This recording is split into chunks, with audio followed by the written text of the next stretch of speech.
Good afternoon, everyone. How you doing today? Doing well. Great. Good, Thank good. Yeah. My name's David Nura with Utility Resource Group. I'll be a moderator today for our event.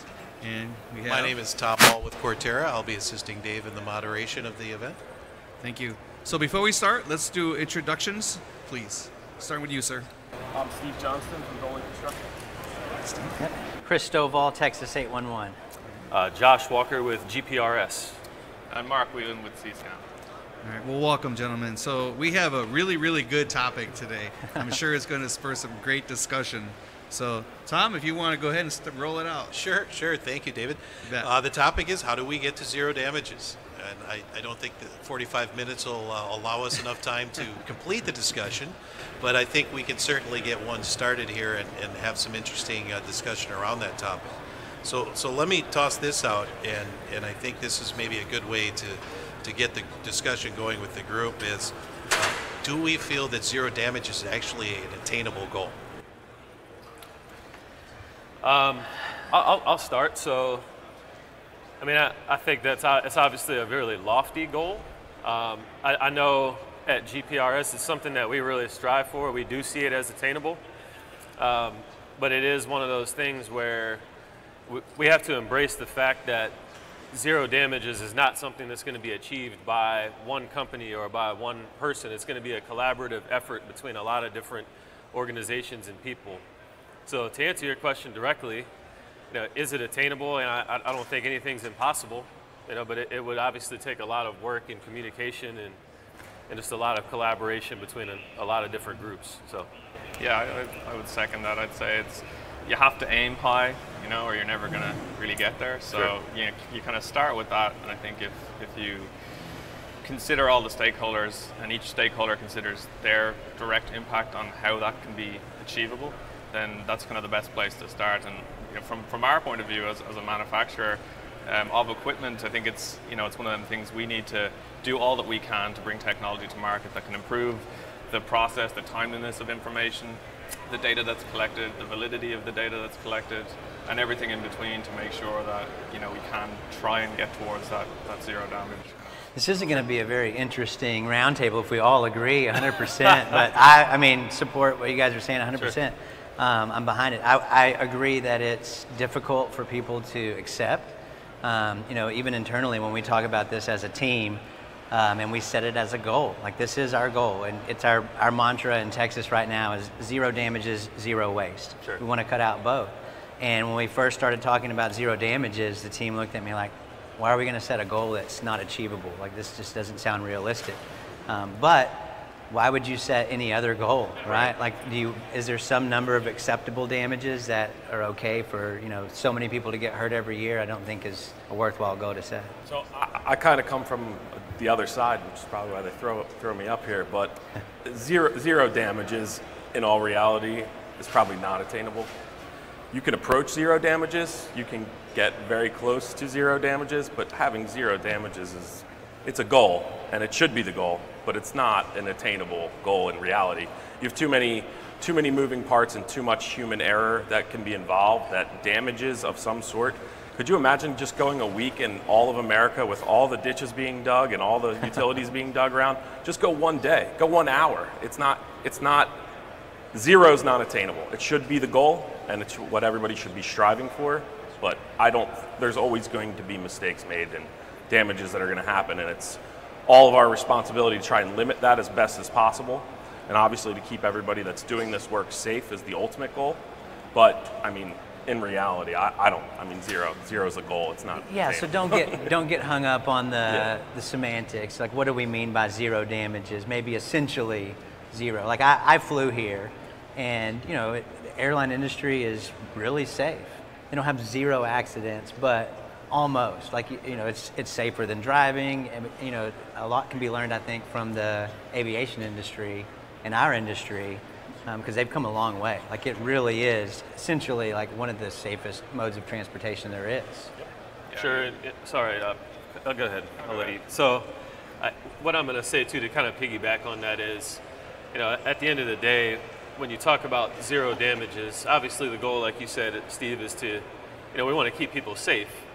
And so, even if we have 1% damages instead of 0%, that's still 1% of those job sites or projects where somebody could get injured or somebody could die. And so when we say we're really striving for 0 damages, we're doing that with that in mind. Obviously, we want people to go home at the end of the day safely. And then when we think about, so if you manufacture equipment, we go out and perform locates as do you all. The equipment is never going to be perfect. The humans operating the equipment are never going to be perfect. But if we marry the right people with the right equipment and there's the right level of communication amongst the people that are involved in these projects, I think that's really how we kind of have to approach it and strive to get to that 0%. Yeah. So I want to ask you a question, because you mentioned you're kind of on the other side of this, and you have the manufacturer and you're in the locating, and I'm kind of in the facilitation Sure. business of it all. You're the boots on the ground. You're the one who would or would not damage the line at the end of the day. What do you think are the roadblocks? Like what are the big, like if we were to focus on 1 or 2 things? To focus in on 1 or 2 things, I mean, it's probably the pure scale of what we're talking about is probably the biggest obstacle. You're talking about, I mean, in today's world, there's underground gas, there's underground fiber optic. It's not just one company's fiber optic, it's another company's fiber optic. There's 3 cable companies in the neighborhood, all their wires are in the ground. It's just that pure magnitude of, again, you scale it to that level and you're more likely to have mistakes happen, or, one map was incorrect, or the locator, got one ping on his equipment, and there's really 4 lines there, and things like that will happen. So I think ultimately the scale of what we're talking about is probably the biggest challenge. And the second challenge, I think, is to be from my perspective, it's just not like everybody talks of cooperation, and everyone, I think, at the end of the day does have the same goals, but everyone that's doing this is trying to make money. And when you have that money aspect in it, as a contractor, I'm trying to put pipe in the ground. As a locator, you're trying to clear tickets. As a utility company, you're trying to minimize the cost of repairing your lines and having hits on your lines and downtime for your customers and things like that. So I think that those 2 things are probably the biggest challenge, because anytime there's money involved, I'm going to look at things differently than you're going to look at things, and not necessarily me and you, but the sides of the table are not going to attack the problem the same way. That's a fair point. So another question I would kind of pose to the group just to get feedback is, what would it do for the industry or for that pursuit of 0 damages if there were a specific industry standard in place when it comes to locating and actually being able to pinpoint utilities? If there's a specific standard in place that requires the use of certain technologies or using multiple technologies, proper training for anybody who's going to be operating that equipment, if that standard is in place and adopted by the industry, what would that do? What would the impact be? I think the impact would be significant, and I think to touch back on your point about return on investment, I think that's really what it all boils down to, because what's an acceptable level of damage and what's it worth? Mm-hmm. And at the end of the day, everybody's going to put a price on it. Could we go out and locate all the lines right now and have no damages? I mean, we could set up archaeological dig sites and go with brushes and unearth the utilities that way. It's not practical, and nobody's going to make any money doing that. So I think if you've got certain standards in place that helps to solve the problem to an extent, but you really need to start bringing technology to bear and try and alleviate some of the stressors that exist. We talk about how many tickets these guys have to do in a given day. It's a significant workload. They've got to get through a lot of jobs. They've got to use a lot of equipment, and they're trying to keep themselves safe. So I think it would be remiss of us, to not bring technology to bear to try and mitigate some of their problems by making their job easier, and have them less focused on worrying about interpreting information, and kind of flip that on its head and say, why don't we provide information? And one of the previous panels discussed AI. I think there's a lot of room to grow there and bring solutions to the market that can essentially determine with a certain degree of confidence whether the utility is there or not, and even alert them to things that may not be something they're looking for in a passive sense or otherwise. That provides a lot of value, and I think that's something that we really need to push things in that direction and take the burden from, you know, the lowest paid part of the totem pole in the utility locator's hands, and give them more confidence, reassure them, and make sure that they're able to do a better job at the end of the day. Yeah, I agree. We were kind of having a roundtable before the roundtable, and I was posing, I mean, I think that one of the biggest impacts we can make on damages is to get information transferred to the hands of the person putting the shovel in the ground, or the piece of equipment, the backhoe. Like, if you knew instantly, right when you were ready to dig, where all the underground lines were, you had that data accessible to you right there, and it was good, it was accurate, and you trusted it, then your chances of digging safely go up enormously. Right? Exponentially, yep. And if we can facilitate that, like using technology, right? Get it into your hands, and you don't have to wait anymore. You're not, 48 hours or 72 hours or however long it is that you're waiting. You have the expertise and the skills to use that data to dig safely. Are accidents going to happen periodically? Yes, but I think they'll become one-offs. Sure. Right? And I think to kind of expand on all that, it goes back to everybody's willingness to participate and to participate fairly. You don't necessarily want to put everything on the utility companies. You don't want to put everything on the shoulders of the locator. You don't want to put everything on the shoulders of the guys digging the ditches either. But you got to have that cooperation, and it can't just be song and dance. Like, people really would have to commit to it, and with that, the technology piece is ultimately where it's going to go, and that's what's going to solve the problem, because you go from not only the location equipment, but materials that can be easily located. We're getting away from all those asbestos lines and things that are more difficult to locate versus plug it into a ductile iron pipe or something. You can get pretty darn close at this point with that. So once you expand that technology, and with the technology comes more on the mapping side too. If the utility companies, I can only speak for Pennsylvania, but I feel bad for some of the location gators, because I'm with them. They're like, well, I think it's here, but the map shows it over there, and I hooked up my equipment and it's over there, and that costs them money, because now they're spending 45 minutes to locate a line when it should only take them 5 minutes. Absolutely. And that trickles down as well. So when the maps and the mapping systems, the GIS mapping systems are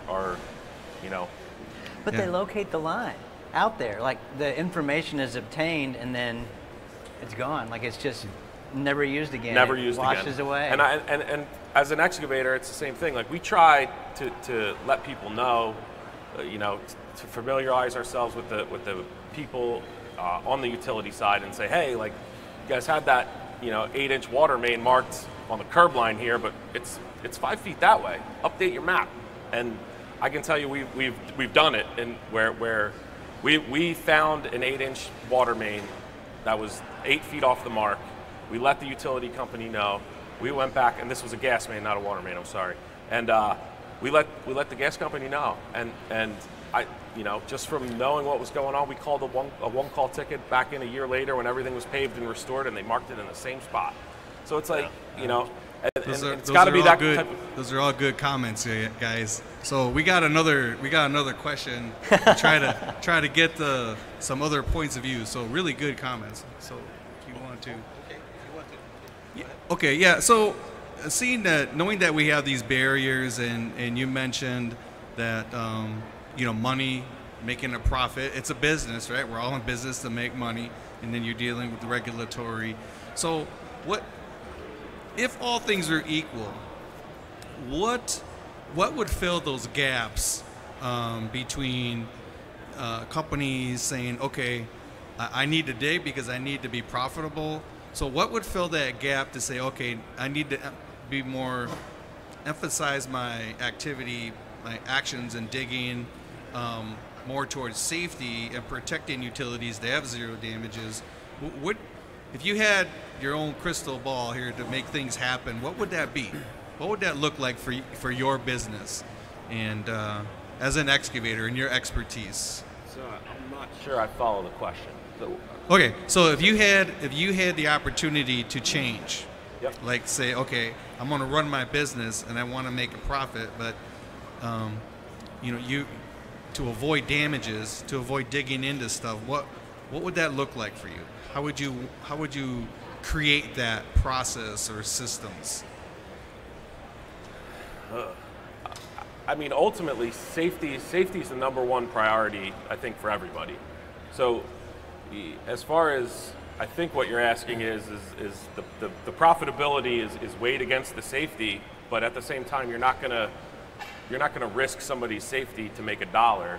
You know, as far as from an excavator standpoint, like there's always something else you could do with your guys, you know, and try to contact people to try and get proper things located.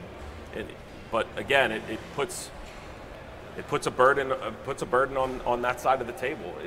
It's a cost that, you know, a lot of them are in low bid situations, whether it's in the private or public sector, and okay. You know, missing a day is costing you a lot of money.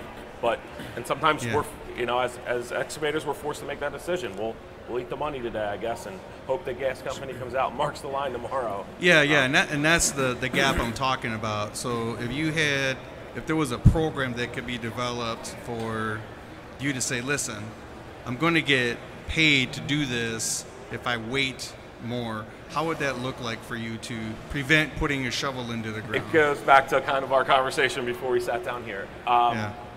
If there was a way to put that location cost into a bid and have that put in, instead of having every utility company come out and mark their own lines, you know, if we were given the proper information and could do it ourselves and could be compensated, or at least put that into our bid and you know, make sure we're not spending all our time trying to locate these lines, you know, that ultimately would be probably the best solution. So do you feel that the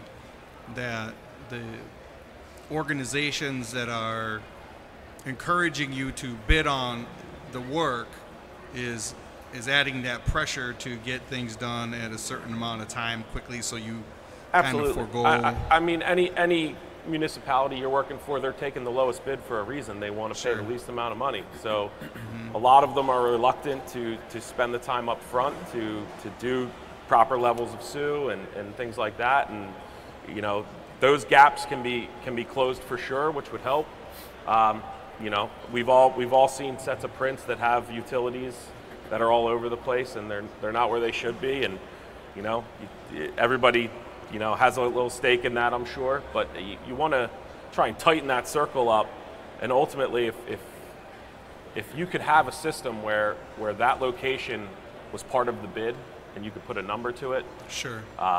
You know, I think, because then you're putting the excavator is able to kind of hold the sword there and say, like, you know, we're going to be digging there tomorrow. Let's go send our locator guy over there to locate it. We have an issue. We don't. Let's go. Let's, you know, dig. And there's so many times where a 811 ticket comes back to you and one company didn't locate their stuff, you know, in the timely manner. And then you're weighing the option of, like, all right, well, it's not gonna do anyone really harm if we rip a cable line out of the ground. Certainly. So it was a cable company. We're gonna dig. But if you know there's an 8-inch gas main there, like, you're not gonna touch that. So if you had that information more so than just on a set of prints that you knew was coming in from a quality source, it was properly GIS mapped in the beginning, that information was then given to us.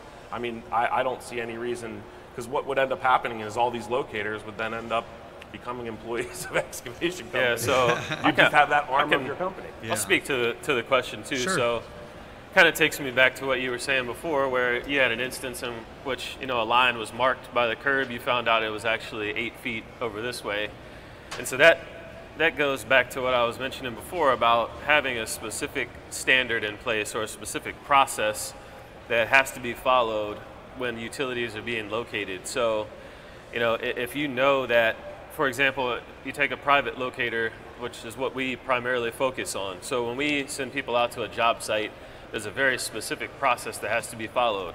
We're taking multiple technologies. So we're not just using a GPR unit, or we're not just using an EM wand.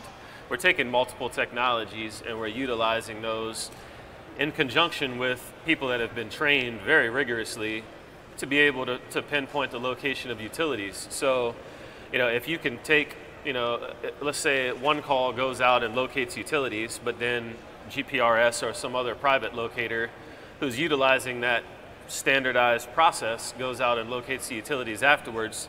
And then there's also a requirement that you have to receive some sort of a deliverable. So you have to receive a GPS map. Maybe that comes to you as a KMZ file or whatever that may be, but you can pull it up and see what's been located, what's been marked. Like that, to me, it sounds like that would be invaluable to you as an excavator, right?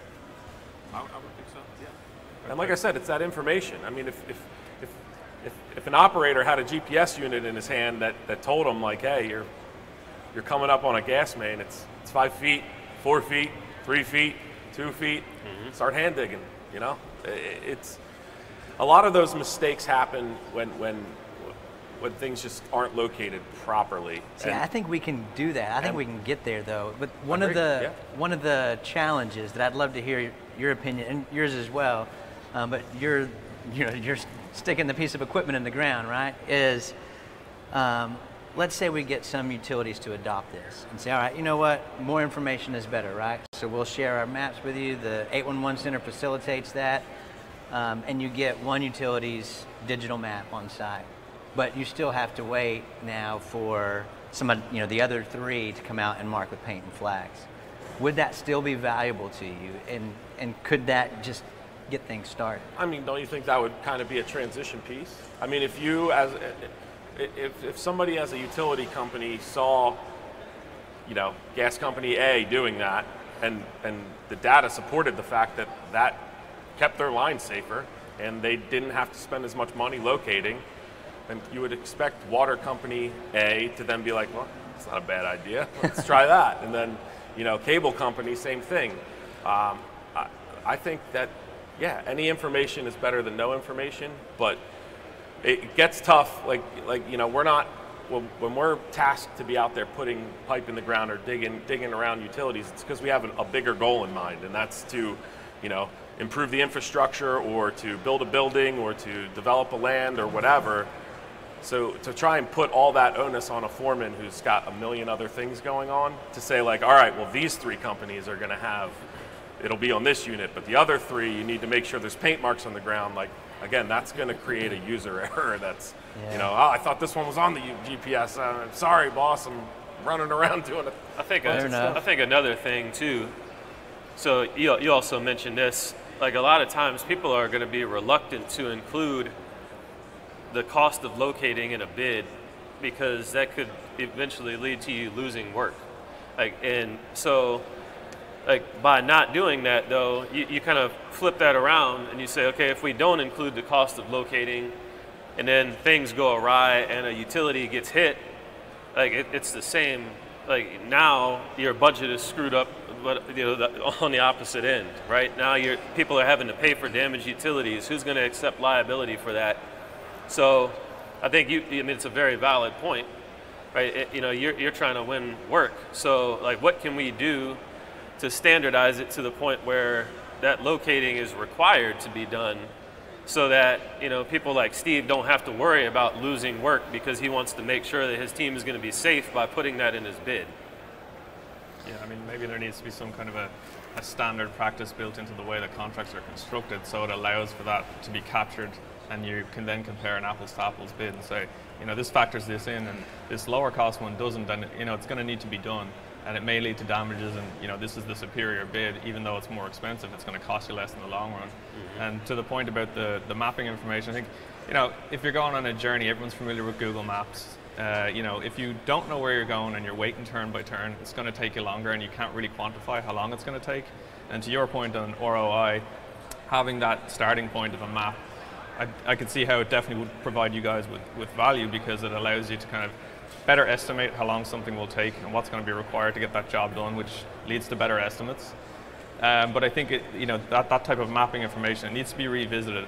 I mean, if you think of an image and each pixel represents a data point, what we're trying to do here is, I think you just need to keep building upon what's in that map to create a higher resolution, effective image of what's going on. Yeah. And with each data point that's captured, you should be, adding that back into your system and refining it, and basically creating a better platform and a better map that has better information, and it becomes more valid information because it captures more things over time. And that's the kind of the way I think we need to look at it, is like just it's keep building and building and building, collect that information every single time, and you'll refine it to being a better and more useful map at the end of the day. Yeah, almost like it's a marathon, not a race, right? Like you want to ensure that, you know, in 20 years people aren't sitting down at a round table still having this discussion. Ultimately, right? Yeah. So it starts now. Somebody's got to do it. My only question, I guess I would pose to you guys is, we're talking more on a larger scale here. So you have large scale, you know, utility company or large scale excavation company, or, you know, land developer or something. But where does that trickle down to like a plumber? Like, he's not going to be able to put, if he needs to run a water service to a house, like, he's not going to be able to put a location into his bid or have the technology or the wherewithal or any of that to be doing that. So there's still going to be kind of a gap in the system there. And I guess I'm asking you guys, how would you guys It gets prefer? cheaper every day, right? Like, I think 5 years ago, in order for a plumber to access that sort of data and information, you know, he might have to spend $3,000 on a Microsoft HoloLens and, you know, access data that was secured or difficult to obtain. But like every iPhone that comes out, every new Galaxy or what, I mean, the technology just keeps getting better and less expensive. And that bodes well for our industry, because it may not be there this second, but I think eventually it'll be something that he can access on his phone.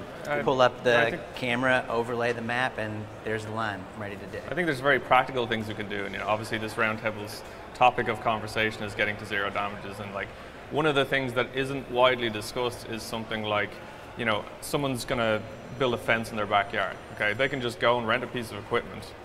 They may not know how to operate that piece of equipment well. They may not know to call 811. You know, there's a lot of things at play here. You know, there's very practical things that could be done to basically not release that piece of equipment unless a given document is submitted to an 811, and they can't access it until it's been located. So yes, that will cause some annoyance to homeowners because they want to rent that piece of equipment on a given day because they're free to do the job. But if that becomes the expectation, you know, the number one cause of damages is pretty much in them situations. It's homeowners that are kind of doing work and they haven't called 811, and they may not have known to do that. So I think there's like two things that need to be taken into consideration really are the message that's been given by the 811s to make sure that that's continuously being revisited to make sure that resonates with the actual target market, the homeowners, and then having another layer there that allows some way for the equipment to not be released to a given homeowner that might ultimately cause a damage. I think that's kind of a very basic thing that could be done. That's good stuff. We have a question from the audience. You guys ready to take one? All right. Somebody else? I'm just kidding. Yeah. Go ahead and introduce yourself, Misty. Hi, I'm Misty Wise. I'm Executive Director of South Carolina 811. And I think you brought up actually a really interesting question regarding homeowners, because I do think they're an anomaly that's a little bit different, even in perspective to what my question is. And it goes along with what I know Chris is passionate about in trying to figure out if we provide additional information outside of putting paint on the ground physically, would you guys, from an excavator standpoint, be comfortable with that? Because I do think a mechanism is there. When you look at telecom and water sewer groups specifically, you know, a lot of what they have and what you know is already out there isn't physically needing to be marked per se, and maybe a print would be viable based on the depth and where they are. And then from a telecom perspective, you know, they're always looking to save money anyway at the end of the day, right? So if they have an opportunity to provide a print and give you the estimated, you know, space in which that multiple facilities may exist, how would you feel about that? Because I think what's going to happen at the end of the day is water and sewer and maybe telecom would want to choose this outlet because it's inexpensive, right? And it saves them an enormous amount of money and locates and physically going to the field by providing you where those vicinities are for those facilities. You know, is that something I think that would take off, right? When somebody figures out what the cost savings would be on that, are you guys going to be comfortable from an excavator standpoint just allowing multiple facilities? Because electric and gas may be the only ones that choose not to do that. What would your comfort level be at that point? Again, it all comes back to the information you're given. If you're given strong information and a platform that can be used, you know, and not slow the process down, or that it's included in the world, like we said, through standardization of the rules, to include it in the work, then I mean, it's not I don't think we're incapable of doing that. And I think the key to me is you want to make that information as accessible as possible. So to your point with the homeowners, rather than signing a paper, like everybody has an iPhone, right? Like if that GIS mapping or that mapping system was available on something as simple as an app, and it's like, hey, make sure you download this app. The rental company, hey, make sure you download this app so you know where the utilities are in your house. You don't go blowing up your house. Oh, geez, I didn't even know that. And they download the map. I mean, a homeowner could do it. We could even call it an 811 app. There you go. There you go. But and it would have to be accurate. So it all comes down to what level of accuracy we can get to. Now, can we get to a level where an iPhone can tell you exactly where our utility is? Absolutely. Like, think about where we've come with cell phones in the last 15 years. It's unbelievable. We went from flip phones and hitting number three times to get to the letter C, and now people are firing off emails in 30 seconds with them. So the technology's definitely there, and if you can make it as simple that everybody could use it, then again, that gets you one step closer to the zero damage. Something that I want to bring up that we haven't actually discussed yet, but it's been very beneficial for us, and I thought I was going to get the question for us, like, when will we get there, right? Like, well... That was a question coming, so go ahead. So you want me to not answer it yet? I can wait. No, go ahead. Okay. Go down that. What's your next question, sir? When will we get? When do you think we can get there? And today.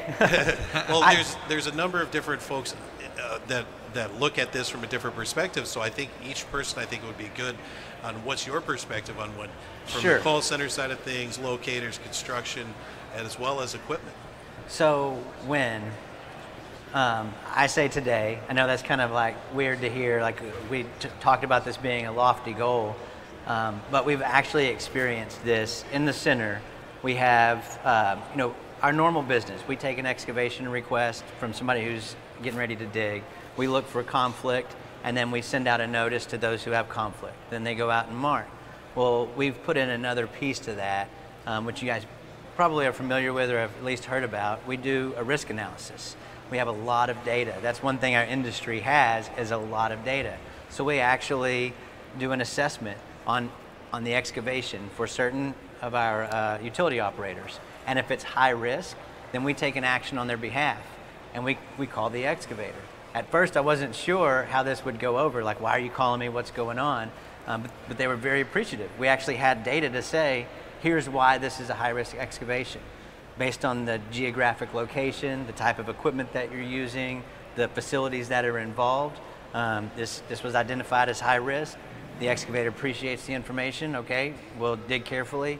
We had 3 customers in 2020 experience 0 damages for the entire year. Now, they weren't huge. We're not talking about the giant utilities nationally, but it was a big deal. Like, from damages previous year to 0 in 2020 through analytics. Can I ask you a question? Where does that information come from? Like, where does all the data points come from? So you mentioned the massive amount of volume, right? Like, nationally in Texas, we're doing about 20,000 excavations a day, every single day, and we're capturing who's doing the digging, what type of equipment they're doing, what they're using, what type of work that they're doing, the depth that they're digging, the utilities involved that are located nearby. So we use all of those data points. And then we also cross-reference it with historical damages. So we also collect damage data from the 811 center. And then some of the regulatory agencies get reporting for damages as well. So we use a third party to their algorithm to pull the risk score on that data, and then we feed it back into our center, and then our center takes action on that. And seeing some serious damage reduction in that area.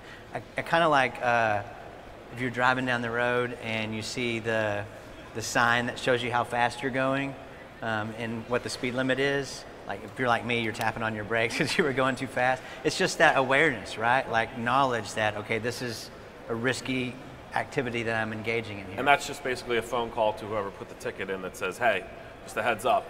That's right. What you're doing tomorrow is a little risky. Be careful. And here's why. And here's why. And it's based off of the data. So 90% of the tickets aren't risky. Yep. We're just focusing on the riskiest ones. So I'll go ahead next. So I'm going to still revert back to a lot of what I mentioned early on, which is the whole idea of a standardized process. So I think you kind of alluded to this a few minutes ago, in that when you're talking about like a residential customer who might want to do something at their house, it's not a regulated service. So, you could go out tomorrow, anybody here could go out tomorrow and purchase locating equipment on the internet and call themselves an expert in the industry and start doing it. The issue with that is there is no standardized process or training that needs to be adhered to in order to make sure that the locates are accurate. So by doing that, not only can we limit damages, okay, but then again requiring some sort of deliverables that come afterwards. Okay, so an initiative that is currently being worked on, I know that we're pouring a lot of energy into, is every time a locate is completed, that information goes into a database, and we will at one point be able to provide people with information from locates that we've done in years past that can be accessed. Now, like the question is, I know this came up earlier because we talk about giving this information out just freely so anybody has access to it. But is it information that should just be free to everybody? Should it be sold? Like what does that look like? Yeah, I think that I don't think we're going to get there today. Like I would say, we're not there yet. I don't think that that's safe to say. I think if you look at the stats for the last number of years, the damages have been increasing year over year for the past 5 consecutive years. That's partly probably because there's more reporting now than there used to be. There's more enforcement of that. Damages are being reported, but realistically, I think it's going to be a while before we really see anything close to zero damages. And there's a lot of factors at play insofar as people are variables, and the one locator that's got the same training as another technician, they might not be the same. They might have an off day. They might have, it's been discussed earlier, that they might have had a rough day or a long weekend or something that they weren't in the right frame of mind. They made a mistake. So I think the more we can abstract that type of variable situation from the equation and interject technology, I think that's probably our best possible hope. Yeah. I mean, obviously, I agree. It's not going to happen today, unfortunately. Forever. But I think that like you said, the number of damages has gone up year after year for the last 5 years. But I know from Pennsylvania's standpoint, like, we didn't have required reporting.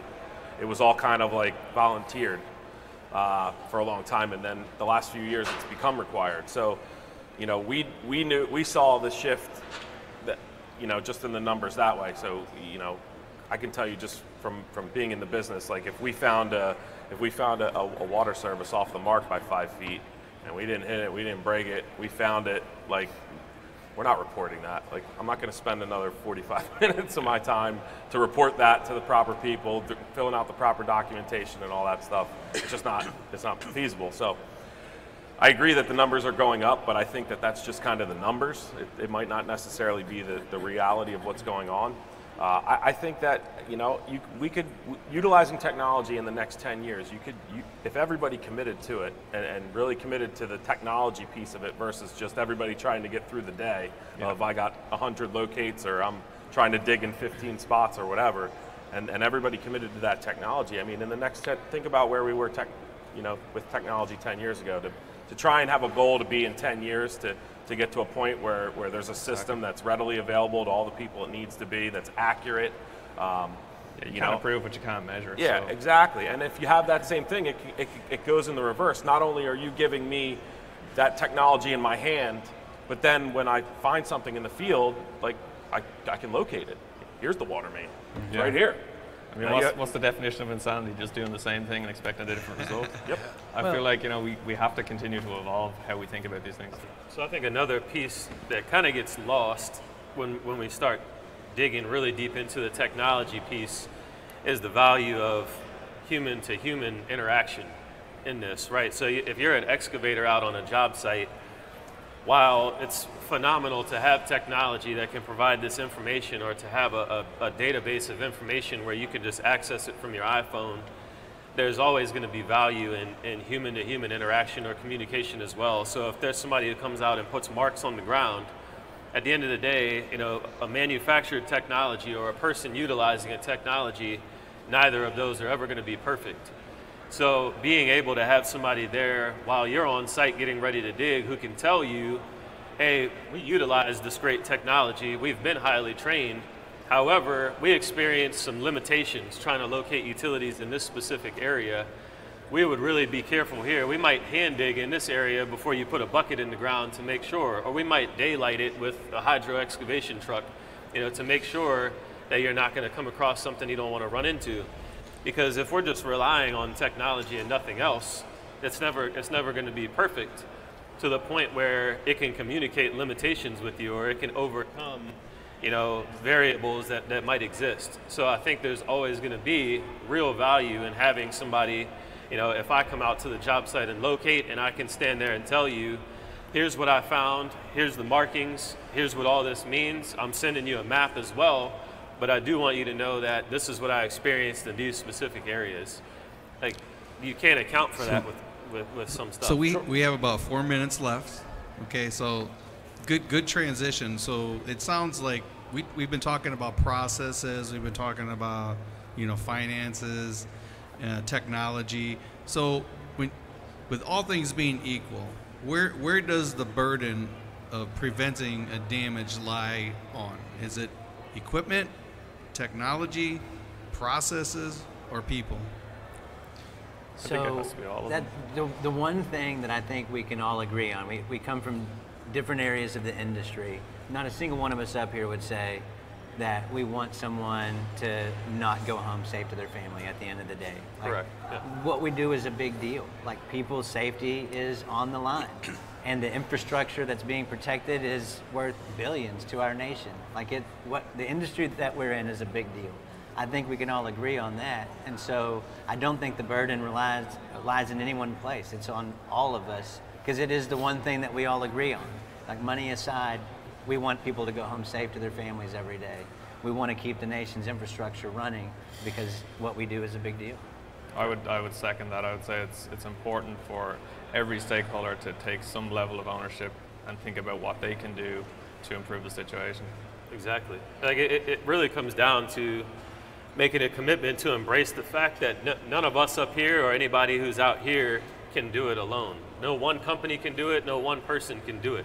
So, you know, if his company is manufacturing great equipment, you know, that a locator like us can use, and then you have people that are providing a great service here and facilitating great things that are ultimately providing Steve with phenomenal information that he can then use to do his work safely, it's a full circle, right? It's not going to happen with just one person, but it is going to require a real commitment from everybody who's involved, for sure, to do that.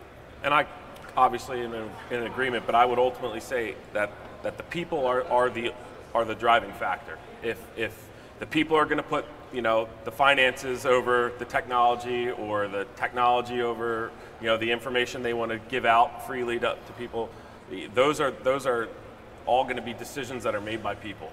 So if people want to be people, you have to. It's got to be more than just lip service. Everybody always says, "Oh, you know, we want everybody to go home safe," and you know, and being boots on the field, like we've seen. I'm sure you guys have seen too. Like, you see what happens when things go wrong. It's nobody wants to make that phone call to somebody's wife or whoever. So you got to have people that truly believe that what they're doing is for the betterment of the community and not just for the betterment of their own company. Sure. Whichever company. I think it's crucial Okay. to make. We're out of time. So Thank you very much. great discussion, and thank you, Misty, for asking a question from the audience, and appreciate your time. Yeah, Thank you. you guys. Thank you, everybody. Yeah, good conversation.